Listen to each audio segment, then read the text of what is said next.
Hi guys! Nagpunta kami sa steakhouse restaurant sa Panorama Mall para mag-iftar or mag-suhoor. Ito yung isa sa branch nila na kabubukas lang few months ago at masasabi ko talaga na mas maganda compared noon. May touch ng modern design, mas maaliwalas ang ambience at relaxing yung place kaya perfect siya para sa iftar or kahit dinner with friends and family. Kahit hindi naman Ramadan, babalik at babalikan mo talaga yung salad nila. Sa salad area nila, wala talaga akong masabi dahil fresh na fresh ang ingredients. Marami kang pagpipilian sa salad bar at masarap talaga yung combination ng vegetable at dressing nila. So ngayong Ramadan, may promo sila for both iftar and suhoor sa kanilang main course. So nag-decide kami na mag-order ng bestseller nila na Southwest Chicken na may kasama ng corn at creamy mashed potatoes. Syempre naman, masarap yung timpla ng chicken nila. Juicy na at bagay na bagay sa side dishes nila. At sinamahan namin ng isang country fried chicken dinner.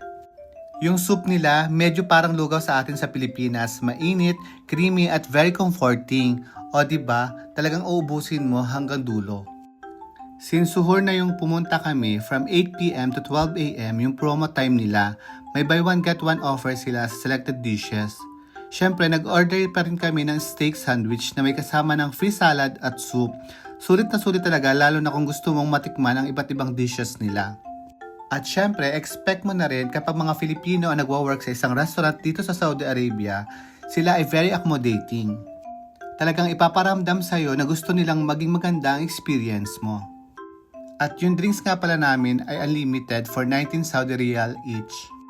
Unlimited siya in a way na matitikman mo lahat ang kanilang mga organic drinks. Yung in-order nga pala namin is good for around 3 persons at umabot lang ng around 189 Saudi Riyals yung total bill namin para sa isang international style restaurant na may magandang ambience, quality of food at generous servings.